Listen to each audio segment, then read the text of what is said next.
No se asuste con lo que oiga a continuación. Es el eco del pasado cuando empezaron las emisiones de Radio Sefarad a finales de enero del 2004 y cuyos informativos semanales hemos reunido para revivir lo que entonces pasaba desde la perspectiva de nuestro tiempo.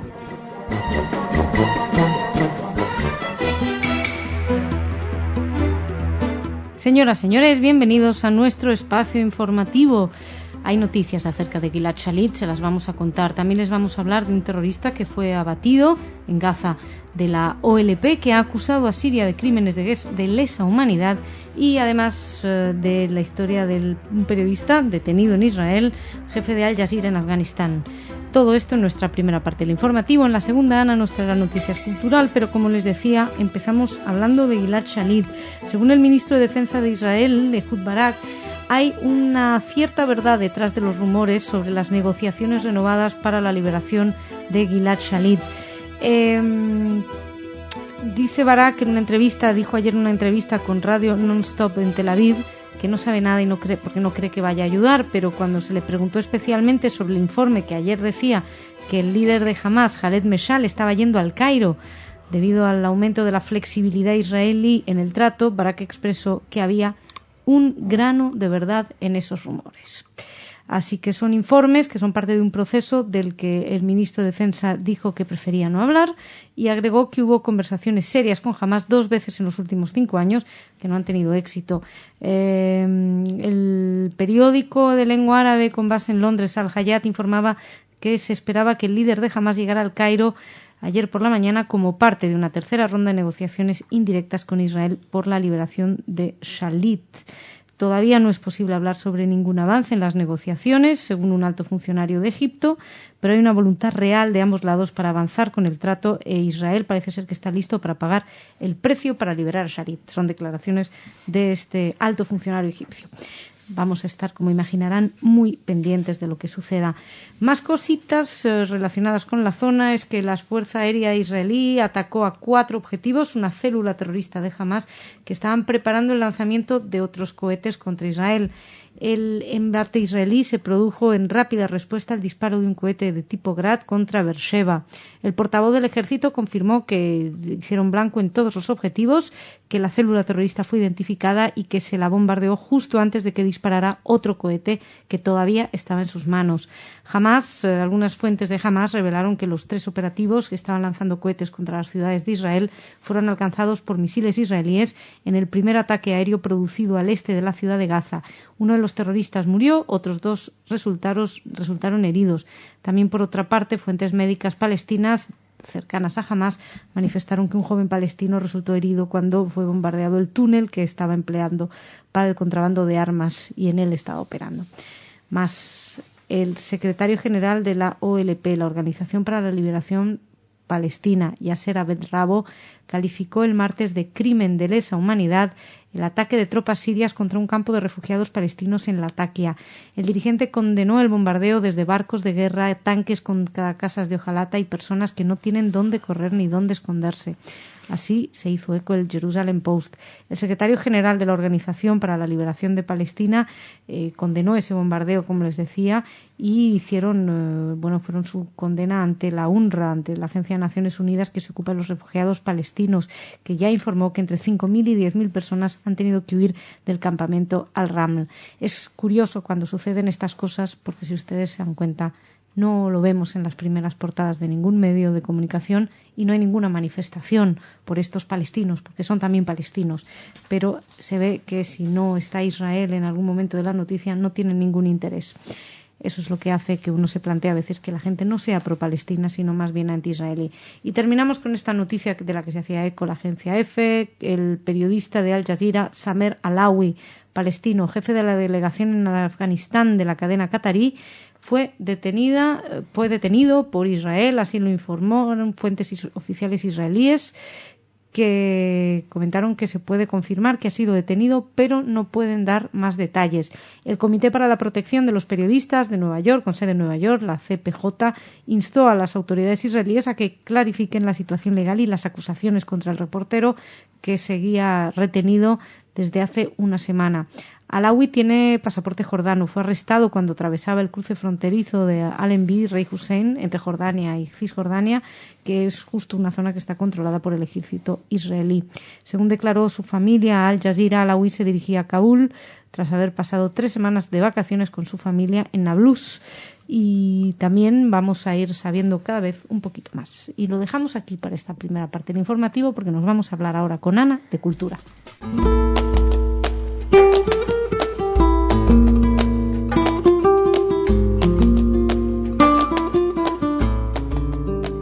Ana, ¿qué tal? Bien, Masha, ¿qué tal? Muy bien, cuéntanos, ¿qué nos traes hoy? Bueno, empiezo con un poco de klezmer. Melech Mejaya es un grupo considerado uno de los más divertidos de estos días. Es un grupo de klezmer que viene de Portugal. Son muy festivos. Melech Mejaya quiere decir algo como los reyes de la fiesta, y algunos dicen que los conciertos efectivamente esos son. Y van a dar 2 conciertos en España. El primero el próximo domingo 21 de agosto en Móstoles a las 9:30 de la noche dentro del ciclo Cultura en la Ciudad, en el Parque Finca Liana. Uh-huh. Y una semana después, el 28, en Málaga, esta vez a las 11:30 de la noche, cerrando el Festival Frigiliana Tres Culturas. Muy bien. Ya tenemos una cita. ¿Qué más? Sí. Después les quiero contar que Yad Vashem acaba de lanzar la base de datos más grande en Internet sobre cine relacionado con la Shoah. Más de 6.500 títulos de películas relacionadas con la Shoah están ahí gracias a una persona que donó realmente los fondos para crear esta base de datos en memoria de su familia que fue asesinada en la Shoah, Abraham Harshalom Friedberg, para crear este gran catálogo que sin duda irá, pues le van a ir añadiendo películas con el tiempo.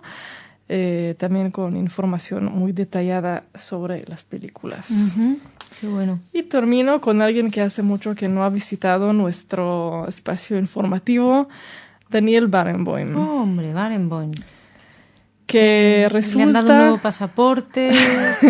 No, pero algunas asociaciones argentinas lo presentaron como candidato para optar el premio Nobel de la Paz. Ah, sí, ya he leído muchos artículos de por qué no hay que darse lo que están circulando. Exacto, es lo que iba a decir, que te imaginas que no todo el mundo está a favor de esta idea. Bueno, la idea,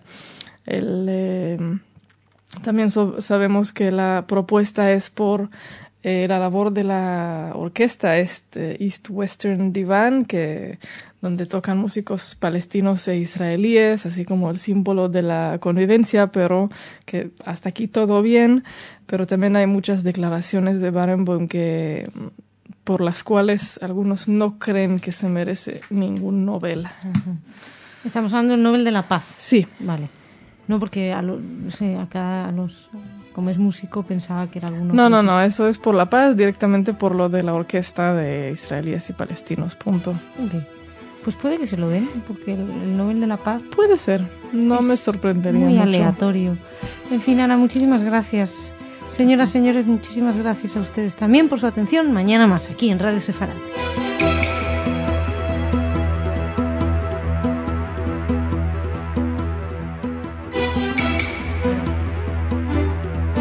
Señoras, señores, bienvenidos a nuestro espacio informativo.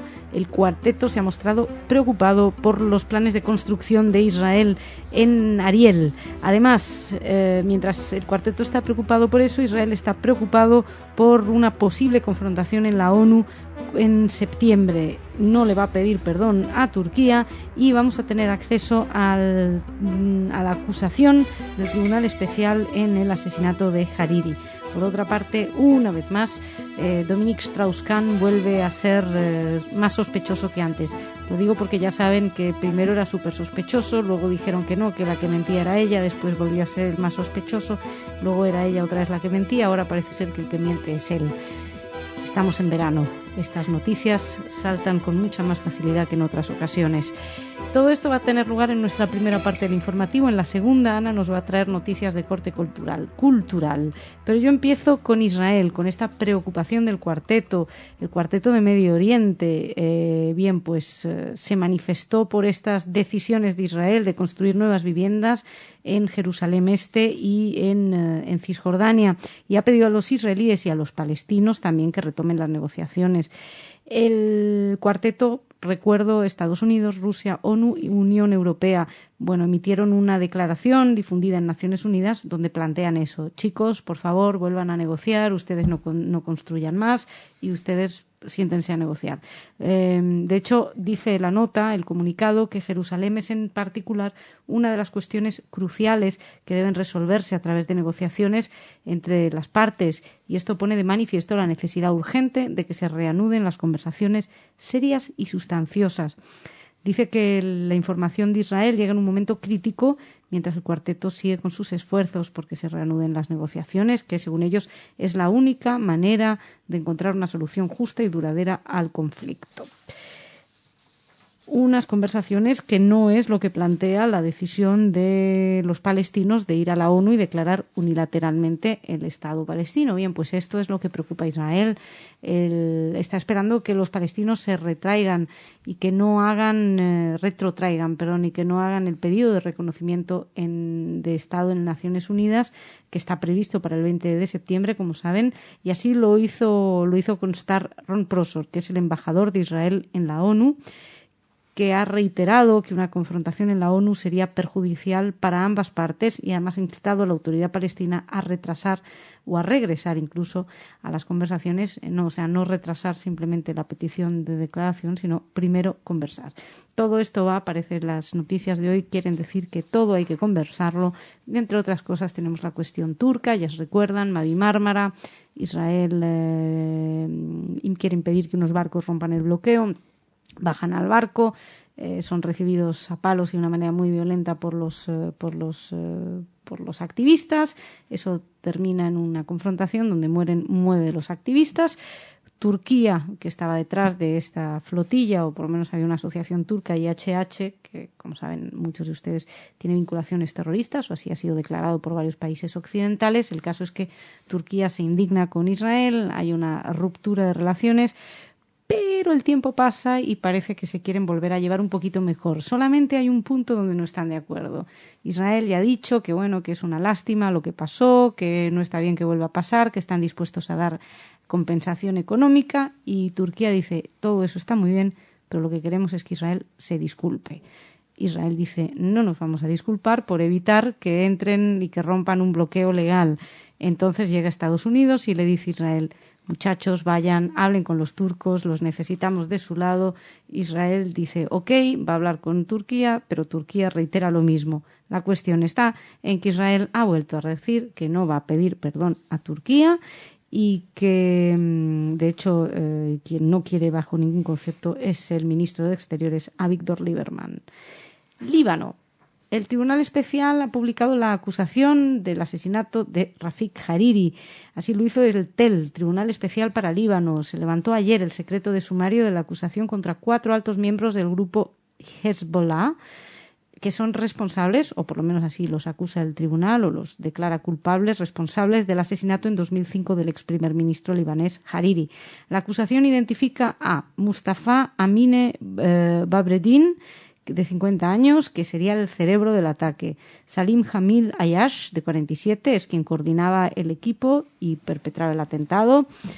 Hussein Hassan Oneisi, de 37, y Asad Hassan Sabra, de 34, que son los que habrían preparado el vídeo en el que se reivindicaba la falsa autoría del atentado. Usaron a un palestino de 22 años, Ahmad Abu Adas, para que reivindicara en el vídeo la autoría en nombre del grupo Victoria y Jihad en una gran Siria, pero la Fiscalía ha acusado a esos 4 hombres de conspiración mediante ataque terrorista. Además, Badreddin y Ayash están acusados de la comisión de un acto terrorista con explosivos, de homicidio premeditado con explosivos y de otras 21 personas, además de Hariri, y además homicidio premeditado en grado de tentativa de, atención, 231 personas. y terminamos hablándoles muy brevemente de la cuestión Strauss-Kahn.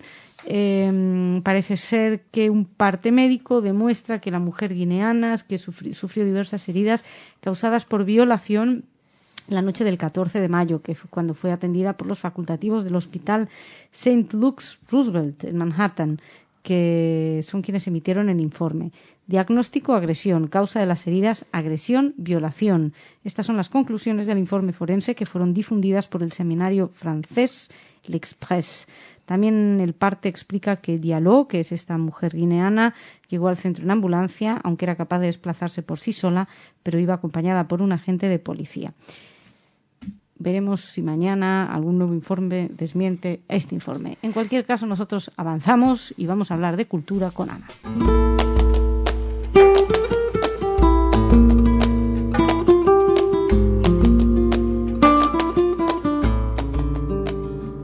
Ana, ¿cómo estás? Bien, Masha, ¿qué tal? Muy bien, cuéntame qué nos traes hoy. Bueno, creo que Pablo Frenkel ya se los contó, pero vamos a recordar que CIDICSEF, el Centro de Investigación y Difusión de la Cultura Sefardí, también nuestros colaboradores que hacen el programa en judeo-español, Javeres del Curtijo, presentan este fin de semana el 4º Simposio Internacional de Estudios Sefardíes en la Universidad Maimónides. Se inaugura este sábado 20 de agosto, seguirá hasta lunes 22, con más de 30 investigadores de todo el mundo que van a exponer temas relacionados con los estudios sefardíes. Y también estoy viendo aquí que para los que no estarán ahí en Buenos Aires, se va a poder escucharlo en directo en la página de Sefarad, otros amigos nuestros. Bien. Hay que destacar que Pablo Frenkel va a tener también una ponencia en este seminario, y efectivamente lo hemos comentado y tenemos muchísimas ganas. La semana que viene no hablaremos con él precisamente porque estará en ese seminario, pero sin duda la otra nos va a poner muy al tanto de lo que ahí sucedió. Muy bien. Y ahora les voy a contar de un libro. Se llama Concierto para Lea. Fue escrito por Mayra Landa. Es una escritora judía, nació en Cuba, aunque vive desde hace muchos años en Puerto Rico. Y este libro cuenta la historia ya muy famosa, pero esta vez así muy literario, del barco St. Louis, el que partió de Hamburgo en el 39, rumbo a La Habana, y como ya saben, fue rechazado y toda la gente del barco regresó y la mayoría fueron asesinados en campos de exterminio. Entonces Mayra Landa cuenta que en una visita a Auschwitz, una de las cosas que le llamó la atención fue los músicos judíos que fueron forzados a interpretar piezas clásicas, y por eso su libro está como dividido en movimientos como si fuera un concierto. Uh-huh. Y termino también con algo musical que te va a interesar mucho, Masha. ¿Por quién ves? ¿Por quién ves? Okay. Bien, hasta aquí lo sabemos, ¿no? Resulta que hay dos mujeres que están haciendo una nueva versión de Por quién ves. Diana Paulus sería la directora, y Susan Laurie Parks estaría encargada de la adaptación musical. La cosa es que ellas tuvieron unas declaraciones que lo iban a querer cambiar algunas cosas para que sea más cercano al público, según ellas, digamos, menos ópera y más musical. Y también cambiar el final para que sea más optimista. Bueno, ajá, grandes rabias y grandes ¿por qué no hacen ataques? Annie, por ejemplo? Annie termina bien, claro, es musical. Eso, entonces, parece que el líder de las protestas en contra de estas dos mujeres es Stephen Sondheim, que publicó una carta en el New York Times diciendo que lo que él cree que estas mujeres sienten hacia Por quién ves es básicamente un desprecio, y que lo que quieren hacer viene de ignorancia y no de y no de comprender la obra, que son condescendientes porque piensan que el público es estúpido y hay que adaptar y cambiar. Además, él cuenta que alguna de ellas incluso se atrevió a decir que seguramente George Gershwin hubiera hecho estos cambios si estaría hoy. Eso de verdad lo enfureció. Ay, Steve, Así cuánta razón tiene. Sí, qué cosa, no, de verdad. Insisto, Annie termina bien y es más musical que Porgy, ¿ves? Claro. Si no podemos reescribir Romeo y Julieta, pero que termine bien. Exacto, en fin. con un happy end. Qué cosa. Bueno, si Stephen Sondheim se opone, nosotros también. Muchas gracias, Ana. Gracias a ti. Señoras, señores, muchísimas gracias. Mañana más.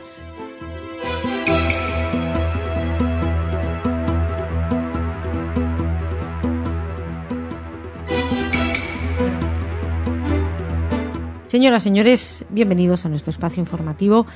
Hoy no les vamos a hablar de Israel en este espacio. Saben que tenemos nuestro programa especial con nuestro corresponsal en la zona, con Saleh Mergui, que nos habla hoy de lo sucedido ayer, de ese múltiple atentado terrorista en Israel y de algunas de las consecuencias. Nosotros hoy vamos a hablar de cosas completamente diferentes.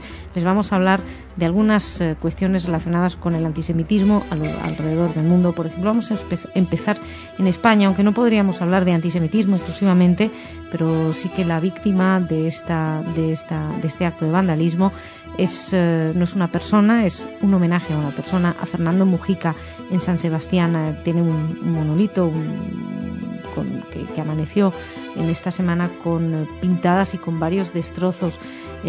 Estaba erigido en recuerdo del socialista Fernando Mujica, que fue asesinado por ETA en 1996 y, tal y como informaban varios medios de comunicación, quedó prácticamente destruido.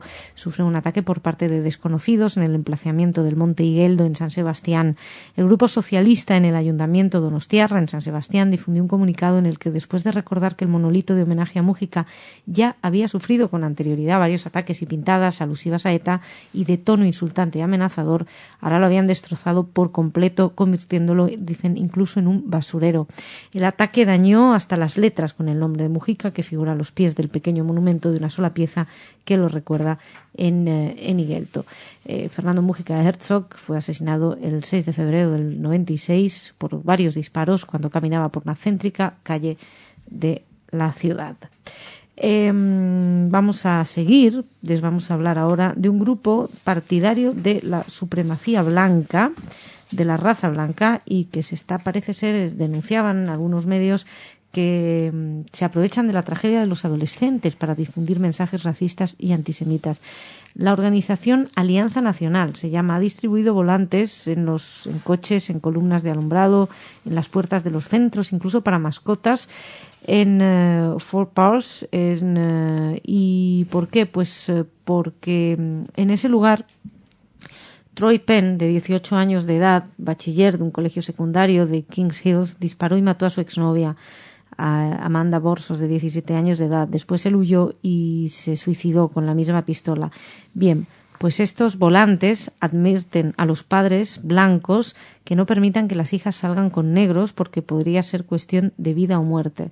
Ataca esa página a negros, a judíos también, y habla concretamente de ese asesinato. También relacionado con cuestiones de discriminación, les cuento que un profesor judío también en Estados Unidos ha recibido una indemnización y la devolución de su cátedra. Esto ha sucedido en Wisconsin, en Madison. Un juez federal ordenó el reintegro a un ex profesor de historia en la Academia Madison Area Technical College, quien alegó haber sido despedido después de haber presentado una queja por discriminación antisemita en la academia. El juez americano del distrito, William Connolly, también fijó una indemnización para Michael Dubin de más de $550,000 en concepto de reintegro de salarios y reparación. Dubin demandó a MATC, que es Madison Area Technical College, después de haber sido apartado de su cargo en el año 2009, argumentando que era por venganza de sus quejas por discriminación antisemita en la academia. Bueno, pues ahora va a volver y tal y como el juez Connolly ha ordenado, tendrá que volver a su cargo, y toda alusión a su despido en el año 2009 deberá ser borrada de su expediente personal en el Departamento de Recursos Humanos de la Academia. Y vamos a terminar con una noticia que viene de Rusia, un grafiti antisemita sobre una placa recordatoria en Kaliningrado. Durante el mes de agosto se volvieron a ver leyendas antisemitas sobre una placa recordatoria en memoria de las víctimas de la Noche de Cristal. Supongo que se refieren a la Noche de los Cristales Rotos, el gran pogromo que tuvo lugar en Alemania en el año 39, en noviembre. La cuestión es que los judíos de Königsberg vivían en la ciudad antes de la Segunda Guerra Mundial, la ciudad de Kaliningrado, y la placa está erigida sobre la pared de un edificio que en el pasado fue un orfelinato que funcionaba bajo los auspicios de la sinagoga comunal. Es un lugar en el que se reúnen todos los años los judíos de Kaliningrado, representantes de la comunidad, miembros de dirigencia municipal, cónsules y varios cónsules, por ejemplo, Lituania, Alemania y Polonia, para honrar la memoria de los judíos que sobrevivieron y aquellos que cayeron víctimas de la perversidad dirigida por la maquinaria ideológica de Hitler contra los judíos de Alemania. Bien, pues ha sido vandalizado ese monumento. Y señoras, señores, seguimos, pero vamos a seguir hablando de cultura con Ana.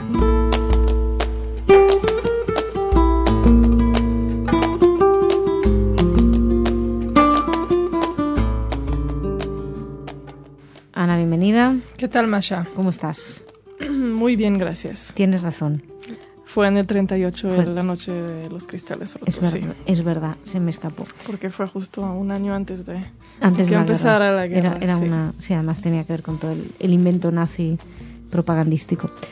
Bueno, voy a algo de cultura, aunque no de estas que me gustan.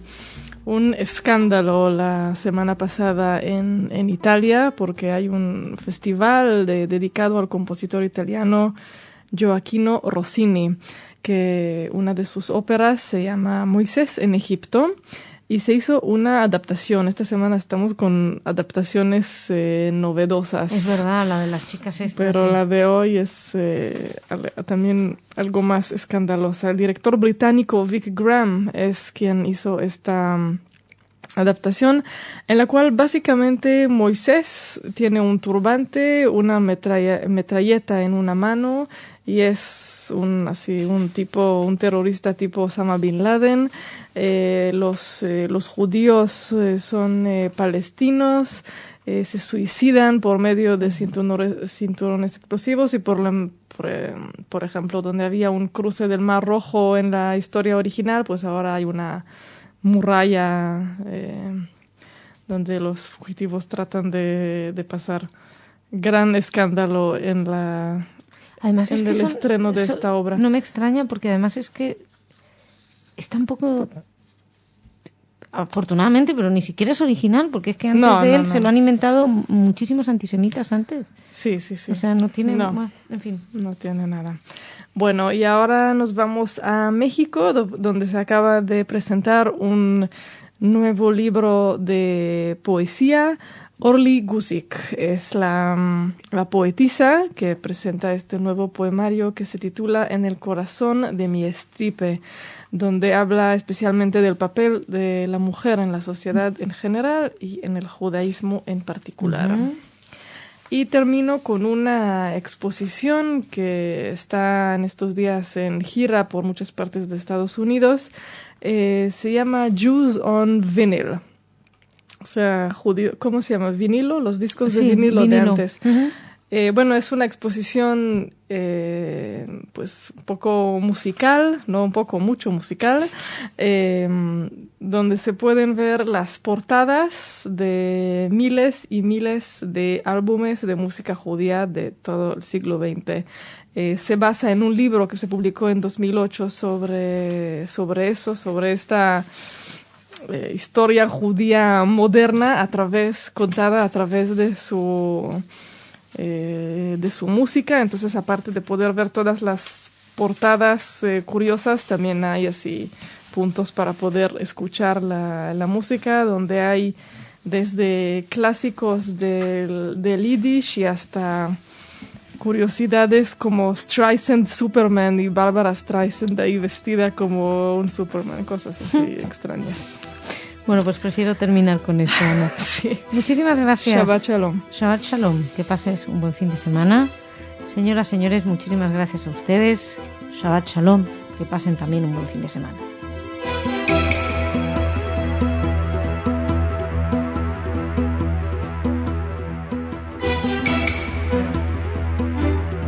Señoras, señores, bienvenidos a nuestro espacio informativo. Les vamos a hablar de Oriente Medio, les vamos a hablar de Gaddafi, les vamos a hablar también del Vaticano y su relación con Israel. Terminaremos hablándoles de un viaje de los niños supervivientes de la Shoah que se han reunido en Polonia. Todo esto en nuestra primera parte del espacio informativo. En la segunda, Ana nos traerá noticias culturales. Pero como estamos en época, sin duda, de tensión en la región, en Oriente Medio, vamos a empezar por lo que sucede ahí. Les voy a comentar que, según todos los medios, ayer al cierre de esta edición, Hamás e Israel habrían llegado a algún acuerdo de alto el fuego, estarían intentando calmar la situación. Así lo publicaba el medio RFI, que es la agencia francesa de informativos, pero en español. Decía que después de la ola de violencia iniciada a raíz del atentado de los palestinos, se ha hablado de una tregua que se anunciaba ayer, el lunes, y que se acordaba el domingo por los principales grupos palestinos en la zona, según informaba Hamás, que es quien controla la franja de Gaza. Según el comunicado de la agencia France Presse, la policía de Hamás recibió el domingo por la noche la consigna de detener todos los disparos, y al mismo tiempo los comités de resistencia popular, que es el grupo que empezó toda esta nueva escalada de violencia, pues anunciaron a través de un comunicado un alto el fuego, atención, provisional, porque esto es una de las cosas que no nos informan mucho los medios occidentales. Cuando hablan del alto el fuego de Hamás, nos dicen, han decretado un alto el fuego, pero todo alto el fuego de Hamás está declarado y reconocido por el propio Hamás, es provisional. Hamás no renuncia, ni ha renunciado nunca, ni probablemente renuncie jamás a su objetivo final, que es la destrucción de Israel. Incluso cuando se habló de la posibilidad de llegar a un acuerdo de paz, dijeron sí, pero como mucho 10 años, porque si nosotros aceptamos la paz, le estamos quitando el sentido a la vida de nuestros descendientes. Más o menos vinieron a plantear esto. En cualquier caso, esta tranquilidad parece que le viene bien a todos. De todos modos, ya saben que también planea el tema de si es Hamás o no es Hamás. Lo que es muy interesante es, y lo planteaba Mark Regev, que es el portavoz del primer ministro Netanyahu, el silencio del grupo terrorista Hamás, y es como una señal de aceptación, de colaboración con el resto de los grupos terroristas. El fracaso del liderazgo palestino a la hora de condenar el ataque contra civiles del jueves plantea serias dudas acerca de su preparación para la independencia y su compromiso para luchar contra el terrorismo. Así lo decía Mark Regev. En fin, la noticia es que por ahora hay un prudente alto en fuego. Hay que decir también que Israel se ha cuidado muchísimo de responder de una manera muy agresiva. El primer ministro dijo que no se estaba planeando una entrada devastadora sobre Gaza, y una de las cosas en las que insistían es que se iba a intentar calmar por todas. Y la verdad es que Israel se ha contenido muchísimo. Se esperaba, yo pienso que ya había muchos medios que ya tenían la respuesta escrita diciendo una vez más un ataque devastador de Israel. Bueno, pues por ahora, por lo menos al cierre de esta edición, van a tener que guardárselo. Y seguimos. Les hablamos de Gaddafi. Se derrumba el régimen. Si tal vez ustedes lo hayan, cuando estén escuchando, ya esté todo más. No se sabe dónde está Gaddafi. 3 de sus hijos fueron capturados. Los rebeldes, así los llaman, llegaron a Trípoli. No se sabe muy bien quiénes son los rebeldes. Hay muchas opiniones diferentes. Hay algunos artículos interesantes donde hablan del tipo de variedad que hay entre los componentes. Pero lo cierto es que el régimen de Gaddafi parece estar en un callejón sin salida y que se derrumba como un castillo de naipes después de la toma de Trípoli. Así lo declaraba la agencia EFE en una nota informativa. Los primeros grupos rebeldes llegaron a la periferia de la capital libia en la noche del sábado. Rápidamente se situaron en los principales barrios de la ciudad. Según dicen, apenas encontraron resistencia. Sin embargo, ayer sí que se hablaba de bastantes peleas entre las calles de la propia Trípoli, pero lo que más llamaba la atención ayer era que nadie sabía dónde estaba Gaddafi. Y otra noticia tiene que ver, bueno, yo les decía el Vaticano, pero más que el Vaticano tiene que ver con la Iglesia salvadoreña. Tiene que ver con una declaración a favor de que Palestina sea reconocida como Estado en la ONU. Así lo traía Aurora Digital ayer en sus informaciones, que decía que la Iglesia está a favor de que se le reconozca a Palestina el derecho a tener un Estado, así como se hizo con Israel, que le dio su Estado la ONU, pues es justo que también se lo den a los palestinos. Lo dijo el arzobispo de la capital salvadoreña, José Luis Escobar Alas. Él dijo que posiblemente eso ponga punto final a la guerra fratricida que nunca termina entre Israel y Palestina. Según dijo, él está a favor de que El Salvador reconozca el Estado y que se establezcan relaciones bilaterales diplomáticas. Además, se felicitó a El Salvador porque había establecido relaciones con Cuba y lo mismo dice que se establezcan relaciones con Palestina y con cualquier país del mundo. En el marco de la tercera cumbre de jefes de Estado y de Gobierno del Sistema de la Integración Centroamericana y de la Comunidad del Caribe, se llevó a cabo en El Salvador y el canciller palestino Riyad al-Malki tuvo varias reuniones bilaterales donde pidió a los representantes de dichos organismos el respaldo para Palestina. Y parece que en la Iglesia Católica de El Salvador lo ha encontrado. Y terminamos con una noticia relacionada con la Segunda Guerra Mundial, relacionada más que nada con el recuerdo, con el mantener viva la memoria. Y en este sentido han sido supervivientes judíos de todas partes del mundo que fueron convocados en Varsovia para una conferencia anual de 4 días específica para los niños que vivieron y sobrevivieron a la Shoah. Algunos regresaron a Polonia por primera vez desde la guerra y, según explicaba Leila Koplinskaya, presidenta de la Asociación de los Niños del Holocausto en Polonia, algunos han regresado a Polonia por primera vez desde la guerra y era una experiencia muy emotiva. A la convocatoria han asistido 340 personas, 260 provenían del extranjero y algunos de sitios como Australia o como Perú. Además, la vicepresidenta de la asociación expresó que la idea es unir a los sobrevivientes y a sus familias que están contactados por una experiencia común y trágica.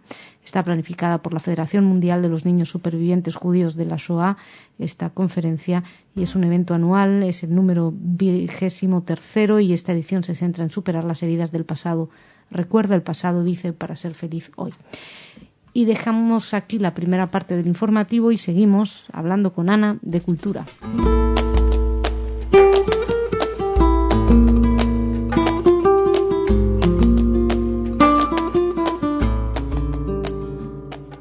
¿Cómo estás? Bien, Masha, ¿qué tal? Muy bien, cuéntame qué nos traes. Bueno, primero nos vamos aquí cerca a Segovia, donde el ayuntamiento, el área de turismo, organiza por 6º año consecutivo el curso de judaísmo hispano en Segovia.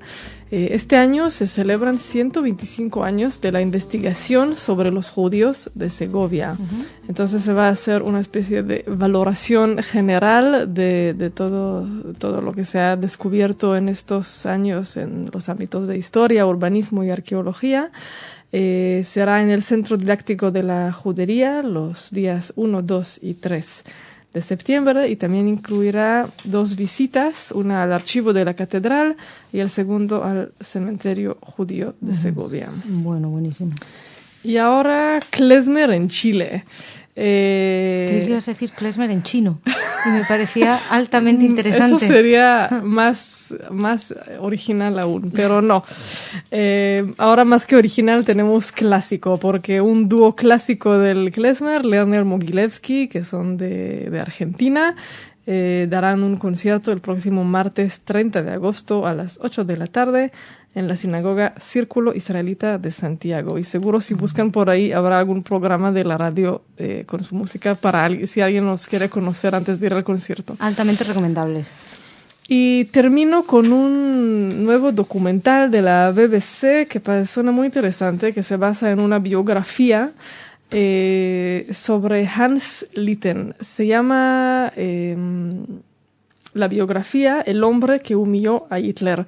Se trata de un joven abogado que en el año 31 logró levantar cargos criminales contra Hitler y algunos miembros de su partido por haber matado a unos comunistas. Y al parecer está la documentación del interrogatorio que le hizo a Hitler y realmente logró enfurecerlo. Era un joven muy idealista, abogado especializado en defender a trabajadores. Era de familia judía, su padre se había convertido, que también era abogado, se convirtió al cristianismo probablemente para adelantar su carrera eliminando el aspecto judío. Pero Hans Litten hizo todo lo contrario, se unió a grupos de jóvenes judíos, aprendía hebreo y hace poco se publicó una biografía sobre él de Benjamin Carter Head, que ahora fue la base de la creación de este documental. Muy bien, bueno, pues Ana, muchísimas gracias. ¿A ti? Señoras, señores, muchísimas gracias por su atención. Mañana, más.